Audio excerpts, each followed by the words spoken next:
अधिवेशन काळात अपात्रतेची सुनावणी घेऊन लवकरच निर्णय घेणार विधानसभा अध्यक्ष राहुल नार्वेकरांची माहिती। तर संविधानात दिलेल्या तरतुदीनुसार निर्णय घेतला जाईल, नार्वेकरांचं विधान। मराठा आरक्षण किरडी पिटिशनच्या सुनावणीचा निर्णय आमच्याच बाजूने लागेल, विनोद पाटलांना विश्वास। तर सुप्रीम कोर्टाच्या वेबसाईटवर निर्णय अपलोड होणार, विनोद पाटलांची माहिती। सगळे मराठा कुणबी होत आहेत, महाराष्ट्रात आता मराठा शिल्लक राहणार नाहीत, मंत्री छगन भुजबळांची टीका।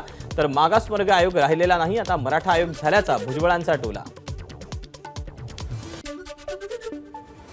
जरांगेंनी माझ्यावर टीका केली नाही तर त्यांचं भाषण कोण ऐकणार, छगन भुजबळांचा जरांगेंना टोला। ठाकरे गटाचे खासदार विनायक राऊतांकडून मराठा आरक्षणाचा मुद्दा लोकसभेत उपस्थित, आमचा हक्क आम्हाला मिळायलाच हवा, राऊतांची मागणी। एकेकाळी आरक्षणाकडे तुच्छतेने बघणारे आणि त्याची अवहेलना करणारे लोक आता आरक्षण मागतायत, नाव न घेता अंजली आंबेडकरांची मराठा आंदोलनावर टीका। सूक्ष्म ओबीसींच्या आंदोलनाला वंचितकडून अंजली आंबेडकरांचा पाठिंबा। 9 डिसेंबरला इंदापूर तालुक्यात ओबीसींचा एल्गार मेळावा, पश्चिम महाराष्ट्रातील जवळपास 1.5 लाख ओबीसी बांधव मेळाव्याला उपस्थित राहणार, आयोजकांकडून अंदाज। मराठा आरक्षणासाठी संभाजीराजेंचं महाराष्ट्रातील सर्व खासदारांना पत्र, हिवाळी अधिवेशनात महाराष्ट्रातील खासदारांनी मराठा आरक्षणाबाबत आवाज उठवण्याचं संभाजीराजेंचं आवाहन। मनोज जरांगेंची उद्या हिंगोलीच्या डिग्रस फाटा इथं सभा, स्टेज समोर काढली जाणार मनोज जरांगेंची भव्य रांगोळी। महाराष्ट्रातील 10 विद्यापीठांमध्ये सर्वच मागास प्रवर्गात 10,000हून अधिक पद रिक्त, मागासवर्ग आयोगाच्या अभ्यासातून धक्कादायक माहिती समोर, मागासवर्ग आयोगाचा अहवाल राज्य सरकारकडे 7 महिन्यापूर्वीच सादर, अजून कारवाई नाहीच। खासदार संजय राऊत यांच्या आरोपांना त्यांच्याच भाषेत उत्तर देणार, आरोग्यमंत्री तानाजी सावंत यांची माहिती। उद्धव ठाकरे आणि संजय राऊतांनी स्वतःची आमदारकी खासदारकीचा राजीनामा द्यावा, भाजप आमदार नितेश राणेंची मागणी। शरद पवारांनी घेतली उपराष्ट्रपती जगदीप धनखड यांची सदिच्छा भेट, शरद पवारांनी उपराष्ट्रपती धनखड यांना दिले पुरंदरचे अंजीर भेट। नागपूर अधिवेशन काळासाठी अजित पवार गटाला राष्ट्रवादी पक्षाचं कार्यालय बहाल, ऑफिस बाहेर प्रतोद अनिल पाटील यांच्या नावाची पाटी, शरद पवार गट अध्यक्षांना भेटून आक्षेप नोंदवणार। नवाब मलिक उद्या हिवाळी अधिवेशनासाठी हजेरी लावणार, मलिक सध्या वैद्यकीय जामिनावर बाहेर, अधिवेशनात नवाब मलिक शरद पवार की अजित पवार गटाच्या बाजूला बसणार, याकडे राजकीय वर्तुळाचं लक्ष। क्रिकेट विश्वचषकाच्या अंतिम सामन्यावरून काँग्रेसचं हिवाळी अधिवेशनात होर्डिंग्स, सेमीफायनल पर्यंत तुम्ही जिंकले मात्र फायनल आम्ही जिंकू, भाजपला काँग्रेसनं पोस्टर लावून डिवचलं। नागपूरच्या विधानभवनात लागले कोण कोणास म्हणाले आशयाचे पोस्टर, पोस्टरवर राज्यातील नेत्यांनी बोललेली आणि तेवढीच गाजलेली वादग्रस्त वाक्य। नागपूरच्या हिवाळी अधिवेशनात शेतकऱ्यांच्या मुद्द्यांवर आम्हीच बोलू, पण मुंबईच्या बाबतीत जे जे घडते त्यावर आम्ही सरकारला सोडणार नाही, ठाकरे गटाचे नेते सुनील प्रभूंचा सरकारला इशारा। विजय वडेट्टीवार यांच्या निवासस्थानी विरोधकांची बैठक, अंबादास दानवे, पृथ्वीराज चव्हाण, जयंत पाटील, अनिल देशमुख बैठकीला उपस्थित। जे राज्य दंगलींचं राज्य आहे, शेतकऱ्यांच्या आत्महत्येचं राज्य आहे, त्या राज्यात गुंतवणूक कशी येईल, विरोधी पक्षनेते विजय वडेट्टीवारांचा सवाल। पक्ष फोडून 3 वेगवेगळ्या पक्षाचं सरकार सत्तेत आलं, विरोधी पक्षनेते विजय वडेट्टीवारांचा सरकारला टोला। तर शिंदे सरकारच्या काळात राज्यात सर्वात जास्त दंगली, वडेट्टीवारांची माहिती।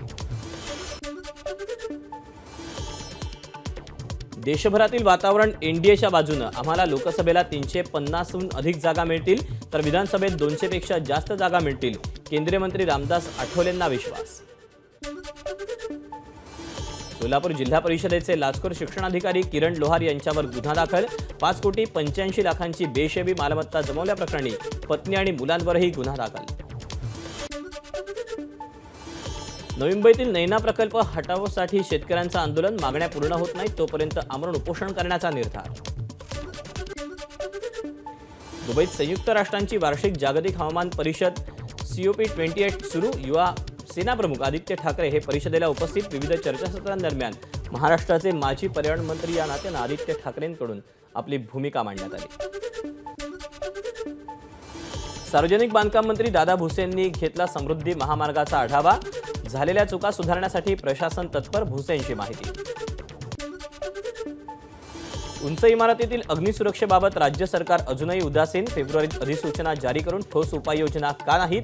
हायकोर्टाचा राज्य सरकारला संतप्त सवाल. मुंबईच्या दादर परिसरातील साडीच्या दुकानावर ईडीची छापेमारी, मनसुख गाला यांचा साडीचा व्यवसाय, ईडीकडून तपासणी सुरू असल्याची माहिती. वॉक टू वर्कला प्रोत्साहन देणारं नवं गृहनिर्माण धोरण लवकरच. मुंबई महानगर क्षेत्र, त्याचप्रमाणे चाकण, नाशिक, औरंगाबाद, नागपूर या शहरांमध्ये वॉक टू वर्क संकल्पनेला चालना मिळणार. आयुष्मान भारत योजनेत राज्यात पुणे जिल्हा आघाडीवर, हिंगोली पिछाडीवर. पंतप्रधान आयुष्मान भारत योजनेअंतर्गत दारिद्र्य रेषेखालील कुटुंबियांना 5 लाख रुपयापर्यंत आरोग्य विमा. बुलढाणा जिल्ह्यातील दुकानदारांना इंग्रजी पाट्या काढून मराठी पाट्या लावण्याची नोटीस. 5 दिवसात मराठी पाट्या न लावल्यास कायदेशीर कारवाई करण्याचे जिल्हा कामगार अधिकाऱ्यांचे आदेश. मराठी पाट्यांवरून मनसे ठाण्यात ॲक्शन मोडमध्ये. दुकानदारांना मनसैनिकांनी दिला 2 ते 3 दिवसांचा अल्टिमेटम. मनसे पदाधिकारी स्वप्नील मेहेंद्रेकर यांच्या नेतृत्वात मनसेचं आंदोलन. अमृता फडणवीस खंडणी प्रकरणातला मुख्य आरोपी अनिल जयसिंघानीला दिलासा नाहीच. जामीन अर्जावर तातडीनं सुनावणी करण्यास हायकोर्टाचा नकार. ललित पाटीलचा भाऊ भूषण पाटील आणि त्याचा साथीदार अभिषेक बलकवडेचा ताबा नाशिक पोलीस घेणार. अंमली पदार्थ विरोधी पथक ताबा घेण्यासाठी पुण्यात दाखल. ललित पाटील प्रकरणात ससून रुग्णालयातील आणखी 4 डॉक्टरांची चौकशी. डॉक्टर प्रवीण देवकाते यांच्या अटकेनंतर चौकशी होणार. एमडी ड्रग्ज प्रकरणातील आरोपी शिवाजी शिंदेला 9 डिसेंबरपर्यंत पोलीस कोठडी, तर भूषण पानपाटील आणि अभिषेक बलकवडेला 13 डिसेंबरपर्यंत पोलीस कोठडी. सामाजिक कार्यकर्ते विश्वंभर चौधरी यांच्यावर झालेल्या हल्ल्याच्या निषेधार्थ 9 डिसेंबरला पुण्यात जाहीर सभा. महाराष्ट्र गांधी स्मारक निधी आणि युवक क्रांती दलकडून या सभेचं आयोजन. मुंबईत वाहतूक पोलिसांनी चार्जिंगला लावलेली कार टो करून नेली. प्रभात तिवारी असं गाडी मालकाचं नाव. गाडी मालकाकडून व्हिडिओ ट्विट. बीडमध्ये बाजार उपसमितीचे उपसभापती आणि 2 संचालकांचा ठाकरे गटातून बाहेर पडण्याचा निर्णय. जिल्हा प्रमुख पदावरून अनिल जगताप यांना काढल्यानं ठाकरे गटातून बाहेर पडण्याचा निर्णय. अहमदनगर छत्रपती संभाजीनगर महामार्गावरील पांढरी पूल इथे लहुजी शक्ती सेनेचा रास्ता रोको. मातंग समाजाला अ, ब, क, ड नुसार आरक्षणाची वर्गवारी करण्याची मागणी. सांगली जिल्हा परिषदेचे निवृत्त शिक्षणाधिकारी विष्णू कांबळे यांच्यावर गुन्हा दाखल. 82 लाखांच्या बेहिशेबी मालमत्ता प्रकरणी एसीबी पथकाची कारवाई. वर्ध्याच्या बोडखा गावाजवळील बांधण्यात येणाऱ्या पुलाचं काम निकृष्ट दर्जाचं. परिवर्तन जनसंवाद यात्रेदरम्यान राष्ट्रवादी काँग्रेसकडून पाहणी. वसईत 2 दिवसांपूर्वी शाळकरी मुलीची हत्या. सख्या भावानंच हत्या केल्याची माहिती तपासातून समोर, तर वडिलांना घटनेची माहिती असूनही पोलिसांना माहिती न दिल्यानं वडिलांना अटक. आरोपी भाऊ फरार. जम्मू काश्मीर आरक्षण पुनर्गठन विधेयकावर उत्तर देताना गृहमंत्री अमित शहांचा काँग्रेसवर हल्लाबोल. मागास प्रदेशांवर काँग्रेसनं नेहमीच अन्याय केल्याचा आरोप. आरबीआयच्या पतधोरण समितीच्या बैठकीला सुरुवात. 8 डिसेंबरला गव्हर्नर शक्तिकांत दास पतधोरण जाहीर करणार. फायटर सिनेमातील दीपिका पदुकोण आणि अनिल कपूर यांचा लुक समोर. 25 जानेवारीला सिनेमा प्रदर्शित होणार. एबीपी माझा, उघडा डोळे बघा नीट.